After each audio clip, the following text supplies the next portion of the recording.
All right. Well, it's a bad year for Leonard Peltier and also Mumia because Rage Against the Machine have broken up for the third time, and so it's probably always a bad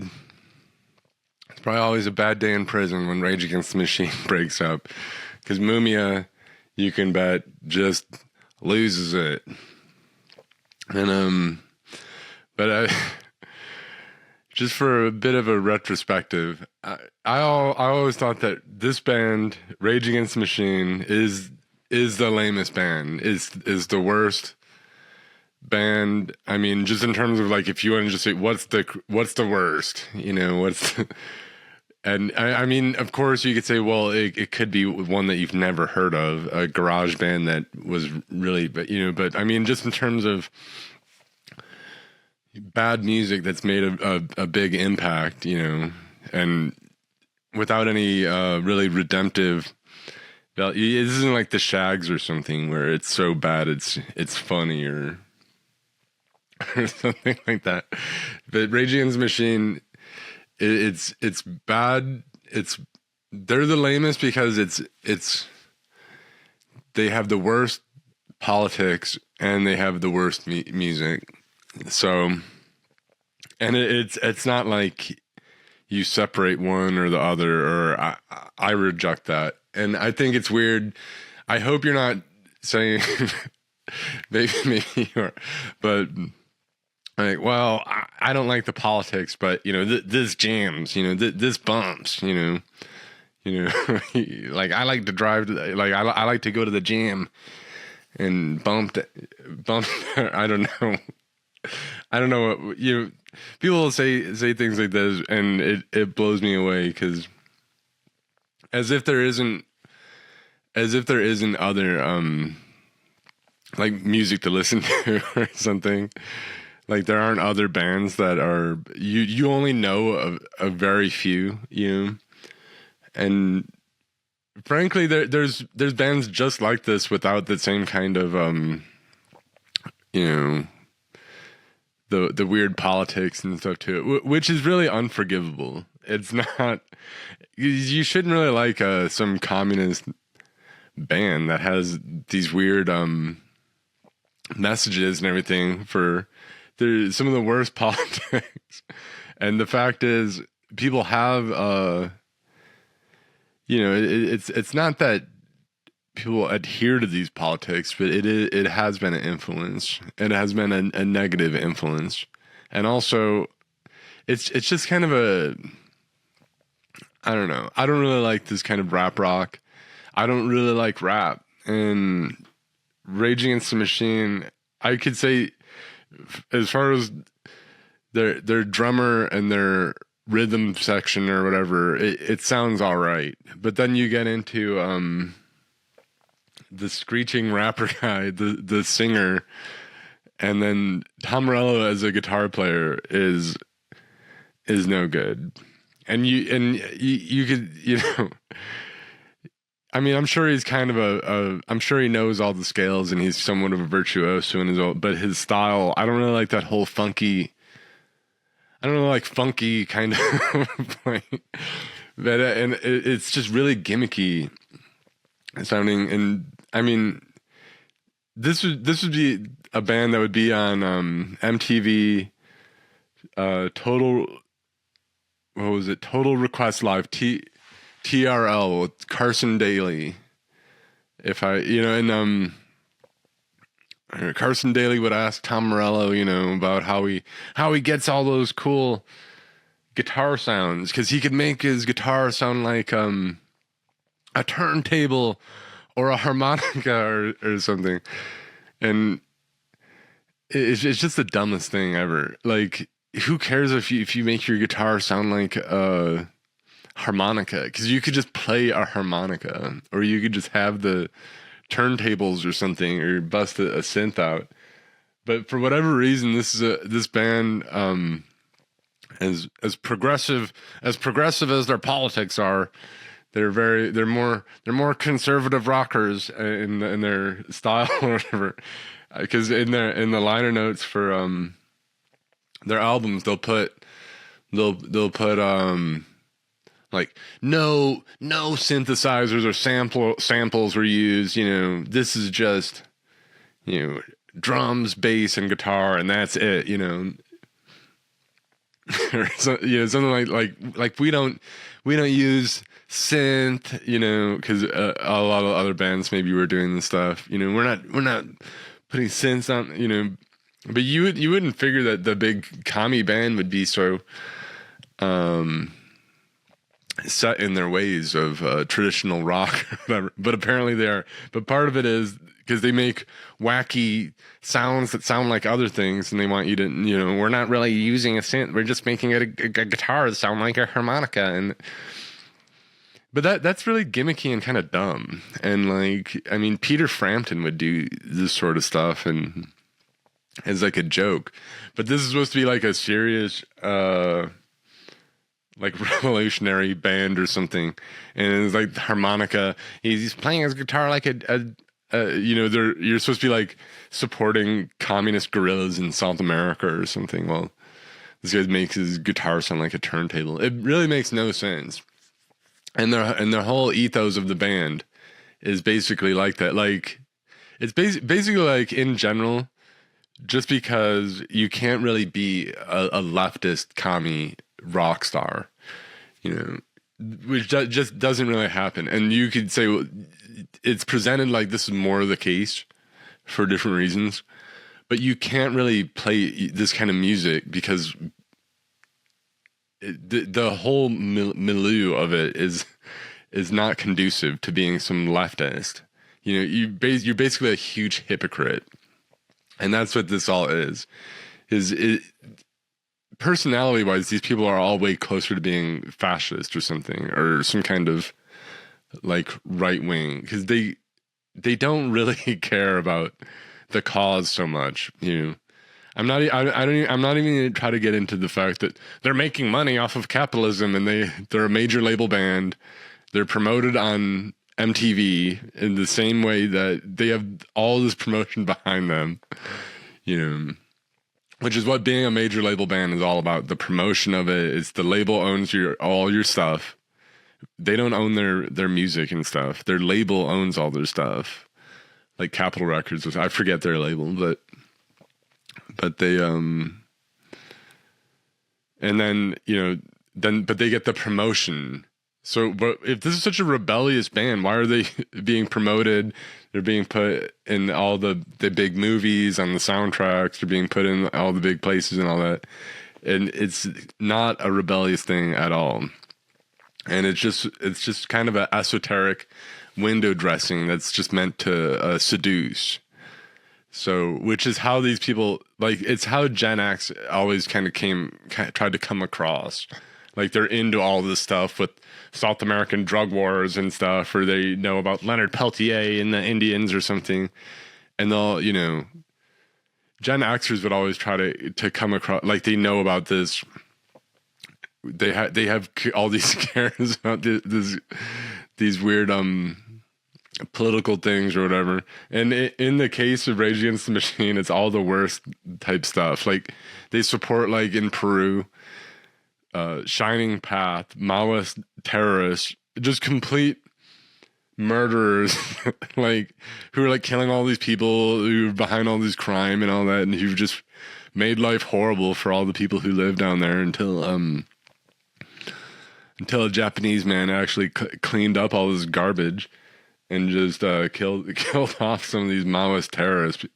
But that's the kind of thing that these people will support, or just kind of made up stuff like the EZLN, or stuff like Mumia, who is guilty, same as Leonard Peltier.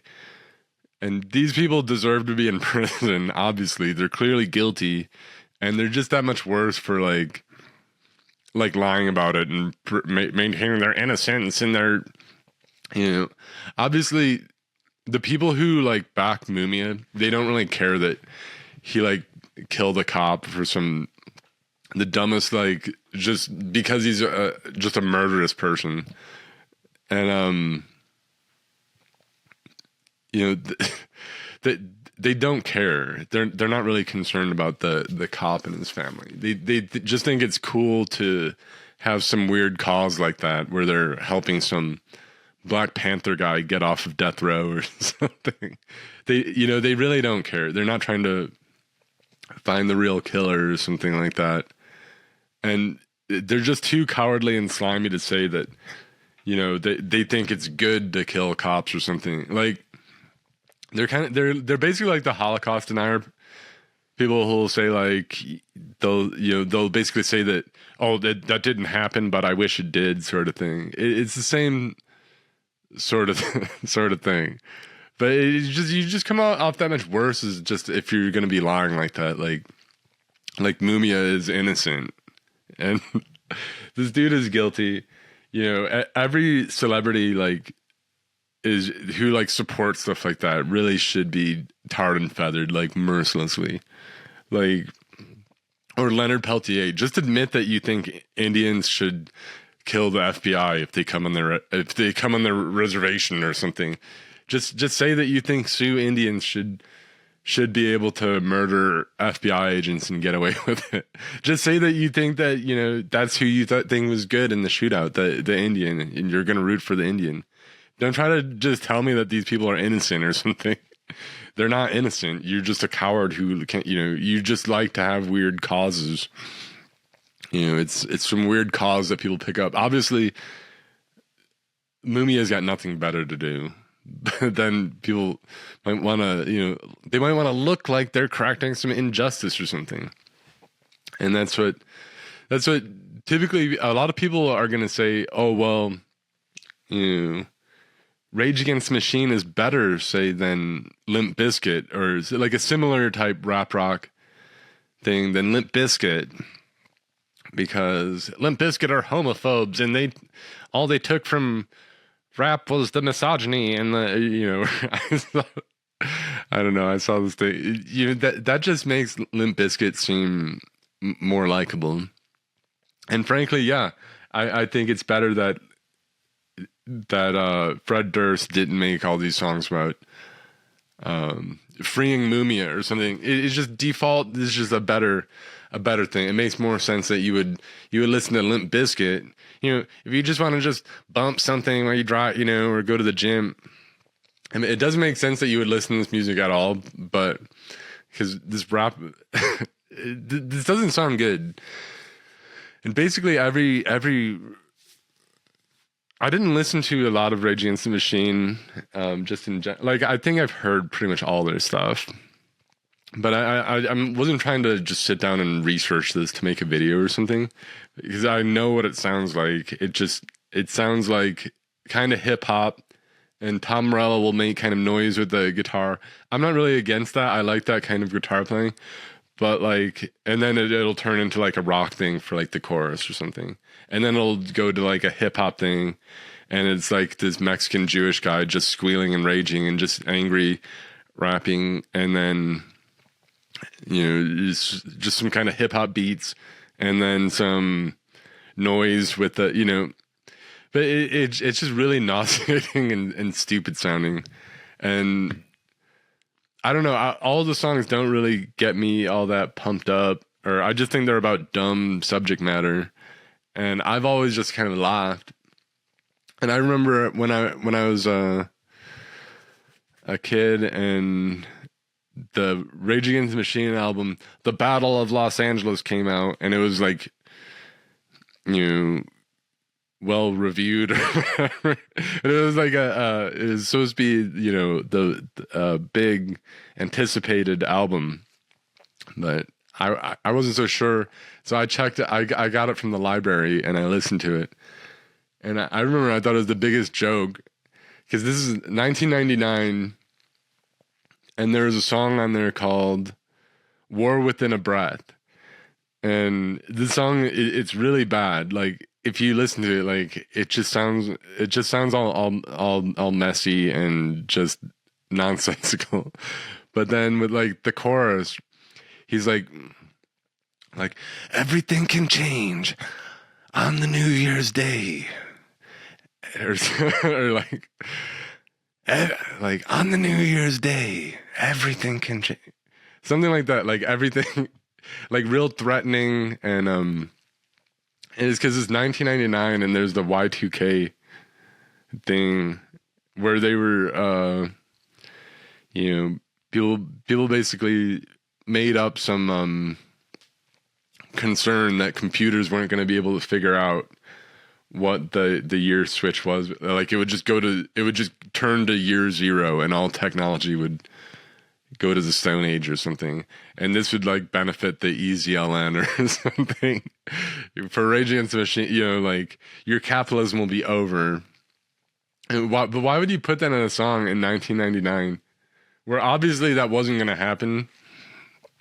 And then if it did, nobody would really listen to your album anyway, because all of technology would, you wouldn't really be, I don't know, playing the CD because all of technology collapsed or something.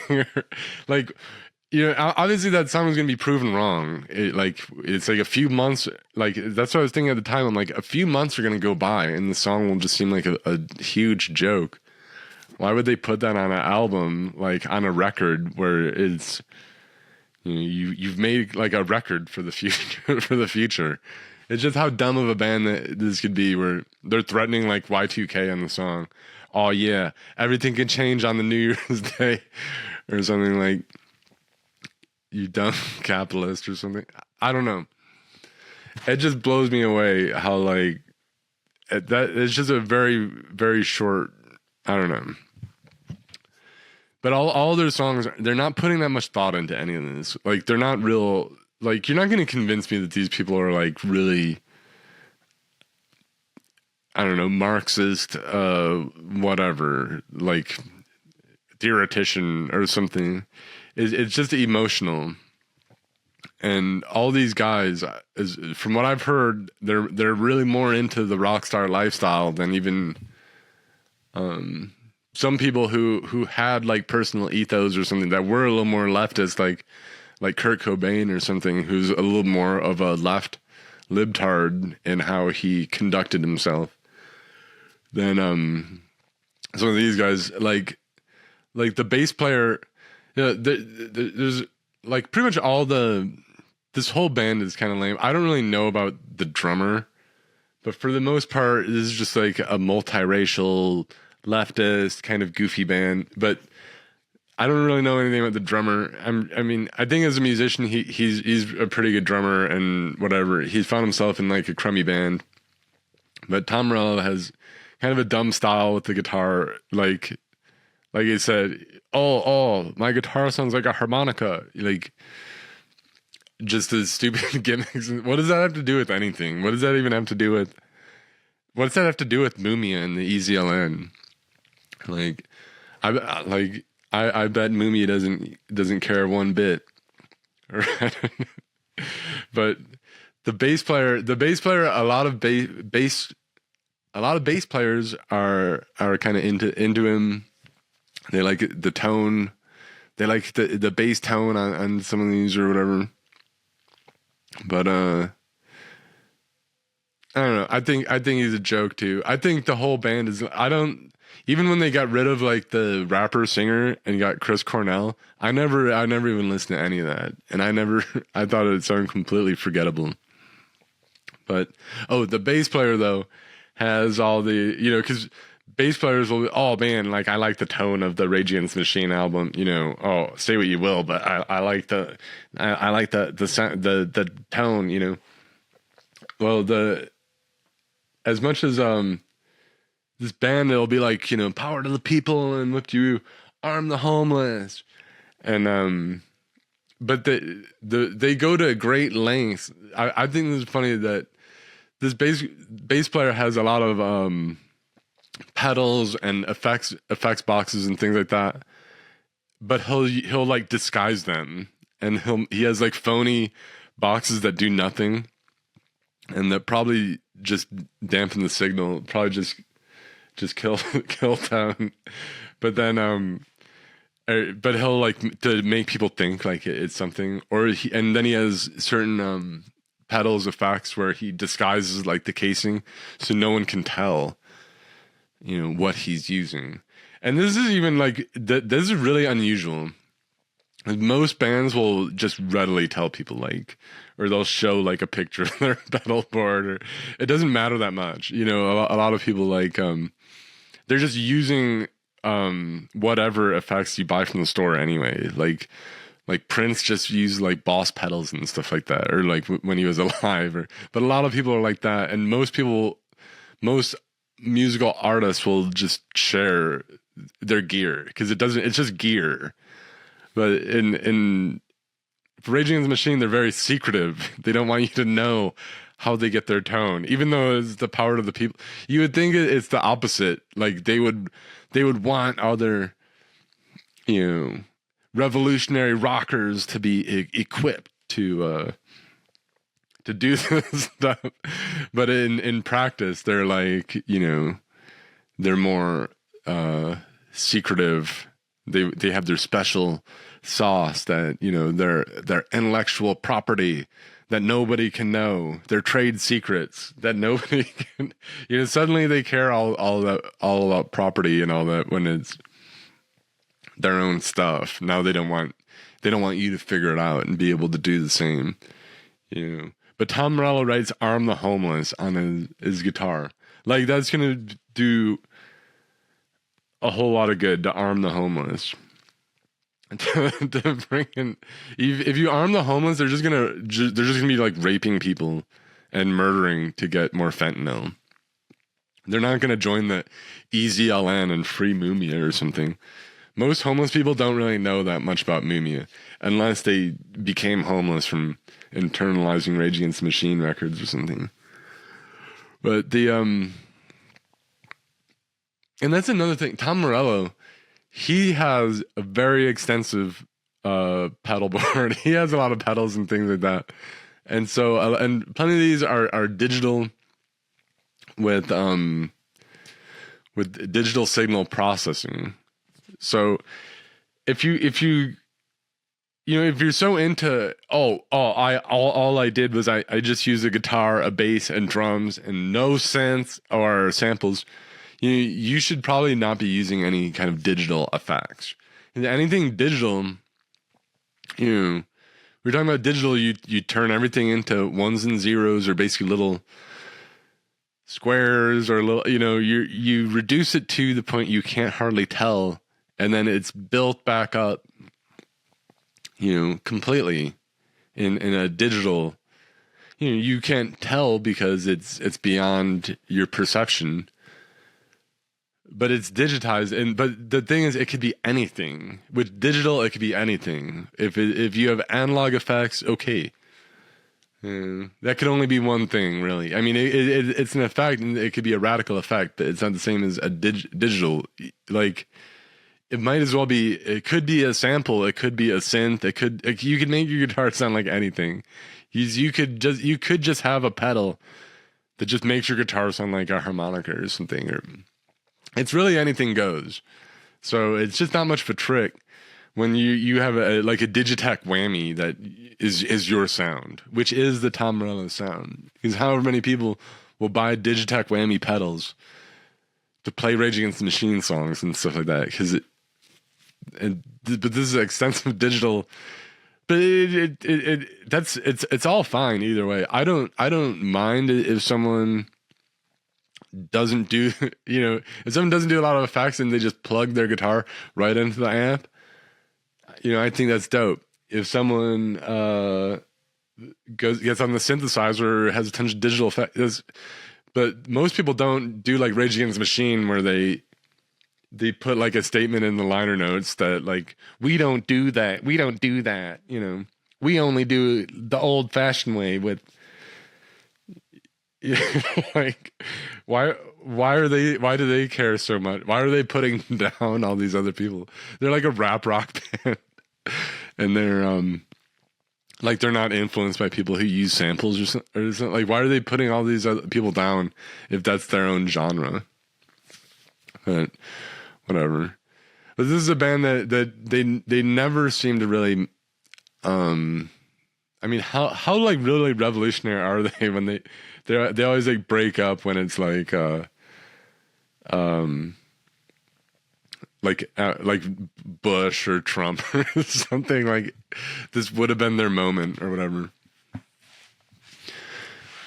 I don't know. All the politics that they have are like, especially from like Arm the Homeless type stuff or Free Mumia. It's just like the worst emotional type stuff ever. And if you don't care, if you really like don't care about the politics, you just want to hear something that kind of bumps in your stereo or something, like why not you just listen to something else, you know? If you don't care about the politics, why aren't you blasting like Screwdriver or like No Remorse or something like that? Whereas, you know, a lot of those songs are pretty charged. And I mean, if you tell someone, if you could show people like Screwdriver songs or something, just tell someone like you know, your friends, you just say hey, this is you just say, you know, I don't really listen to Kiss, but this is a good Kiss song, but play like a Screwdriver song, you know. They're and if as long as they've never heard Kiss, they'll probably be like wow, that's a great song, you know. It won't be until you if you tell them it's like a neo-Nazi skinhead band, yeah, they might be like, I'm not into that. But if you just say, hey, this is a pretty good Kiss song or something, as long as they've never heard Kiss before, they'll probably be like, yeah, I like that one, you know. So, you know, you can't really tell me that, you know, it's just the politics doesn't mean anything to you. The politics does mean something. And certainly it's why it's marketed towards you. You know, that's, you've been marketed this band is on TRL. Carson Daly has pitched it to you. And now it is, it's the thing to listen to. If you don't know any other bands, and that, I mean, I would guess that's the only real reason why you would listen to this stuff, if you just don't know any other musical bands. But I would still say just listen to Limp Bizkit or something, because at least it'll be, you know, I don't know. Like now people can go back and that, you know, it seems a little chuddy, a little bit, you know, a little bit less woke or something, but. It was garbage at the time. It still is garbage, but it's a little bit less so. Like, I would rather listen to Limp Bizkit than Rage Against the Machine any day. And just in terms of like, just in terms of artistry, because frankly, it just is a better band. Their songs are better. They're more creative. Like, Rage Against the Machine isn't a very creative band. Most of their t-shirts and their imagery and stuff like that would just be like, was just like leftist stuff. But they would just take like a picture of like Che Guevara or something and be like Rage Against the Machine or something. Or it's like Subcomandante Marcos or something, and they're just like, they just write across it like Rage Against the Machine. It's just like a picture of like Zapata or something, or like some stupid thing, and they'll just put like their name on it. Like, that's not, that didn't really take all that much artistry or anything. Most people don't see this stuff, so it seems like esoteric or something. Red stars and AKs and stuff, you know, and like, oh, okay, cool. And Rage Against the Machine, you know, it's whatever. Obviously, people are too dumb to really get into this stuff and what it means. But this is severe failings on the part of millennials and Gen Xers who pushed the stuff, and the millennials who picked it up. You know, I mean, I never really got that into the stuff. I didn't.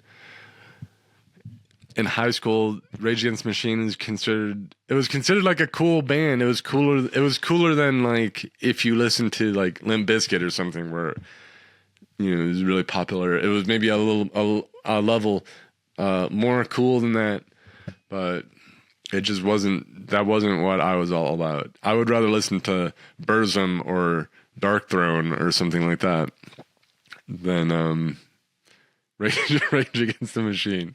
But even other, like there are other mainstream bands at the time, like Tool or Nine Inch Nails and things that were actually had good music that I liked. But they didn't really go into that whole territory. Not to say that these people didn't have problems too, but I mean, like I would say, I mean, Marilyn Manson has better music than Rage Against the Machine, and I would rather listen to that any day than just some like ratty hip hop screeching, just some multiracial communist band against whatever, and then their activism would be stuff like protesting Limp Bizkit. Oh yeah, because it was like at the MTV Awards, the bass player of Rage Against the Machine, and yeah, let me just say this guy has really bad tattoos too. Like it's like Maori tribal style, but like almost completely black. Like, and this is like the white guy in the band, and he's like tries to be like black or something by like completely tattooing his skin with like tribal black Maori type. I don't know. That it just looks really ugly and stupid. He's got some of the dumbest tattoos I've ever seen. But then this guy is like, Limp Bizkit won like an award or something at MTV, and he's like protest by like climbing MTV. This is completely like, I don't know. It's just very much immature. Hey, maybe just let Fred Durst have his day or something, and then be a big baby about it. But this is the kind of activism that these guys are all about. What a joke. But just in terms of, I don't know. This what else is there to say? There's just some of the worst stuff.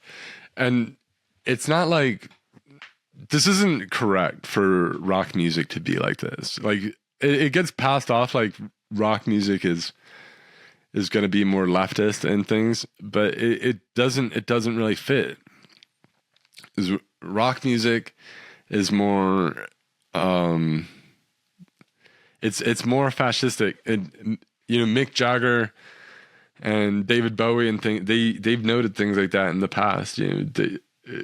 There's different trends to it and what it is, but it can't be some moralistic leftist communist thing where you were righting the wrongs for all the brown people and the injustice of the indigenous whoop-de-woos of wherever, and no one's gonna rock out to that, and no one really did. This music only made people more degenerate and stupid, and it did have some influence in getting people to be, anti-racist or whatever they are, or to support all kinds of rotten causes and things like that for criminals and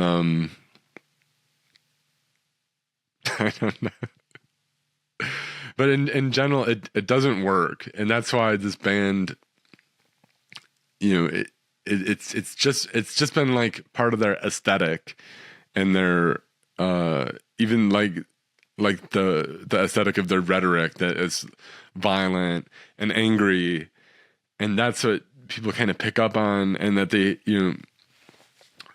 but it doesn't really get people into the real politics of it, because like I said, even this band, they're more I mean, like I've heard that they're more I don't know, they're not doing they're not really living this lifestyle. Like they could just be traveling down to ride around on mules or whatever with Subcomandante Marcos and in the Chiapas with the Zapatistas, or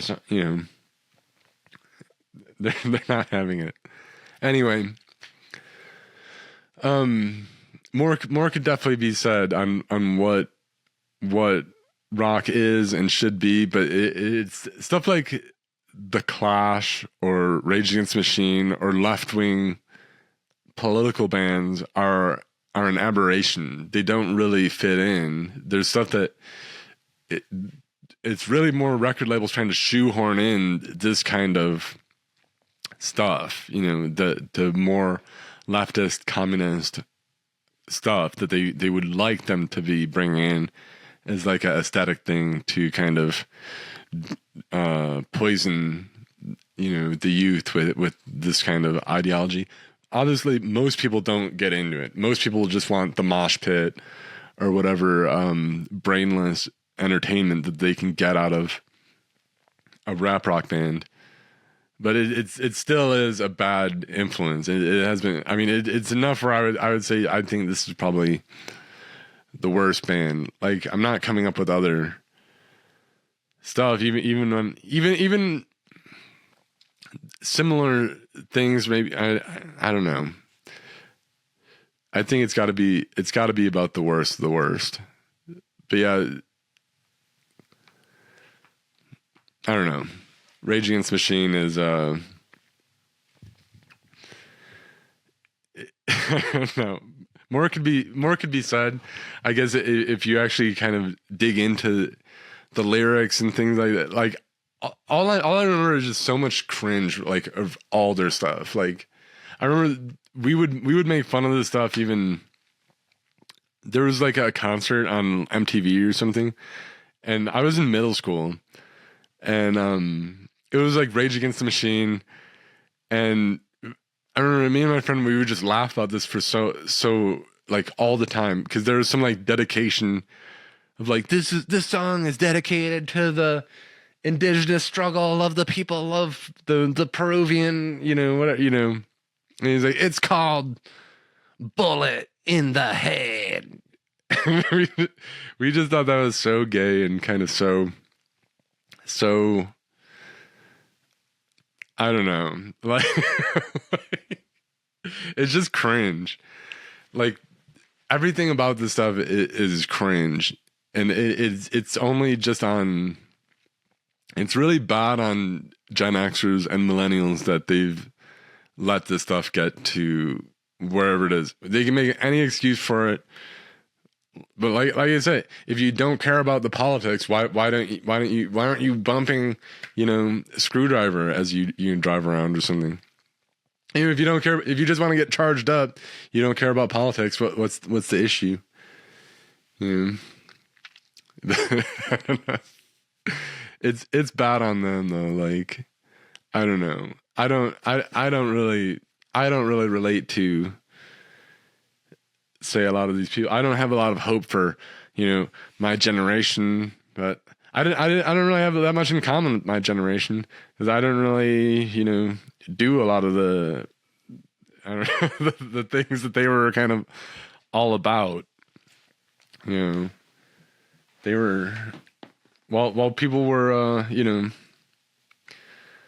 I don't know, they were all about Bush is a Nazi or whatever, but I was actually in Fallujah at the time. So, they were all in college partying or something, but getting into the left, the left wing politics of the, getting into the edgy kind of politics. I don't really know about all that. I just think it's really lame.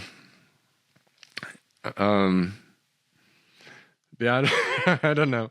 This band has been broken up for a few months now. I just saw kind of stuff on the net, and it's just really funny to me. I hope they stay broke up, or maybe they'll get back together and it'll be funny and it'll give Mumia's hopes up again. Hopefully Mumia and Leonard Peltier can just have health problems and go away in prison before long, and then this could all be wrapped up. But I don't know. That's just a few thoughts on kind of kind of a lame band, Rage Against the Machine. So if you know any lamer, just let me know. But I think this is about some of the worst of the worst. But all right. Thanks for listening.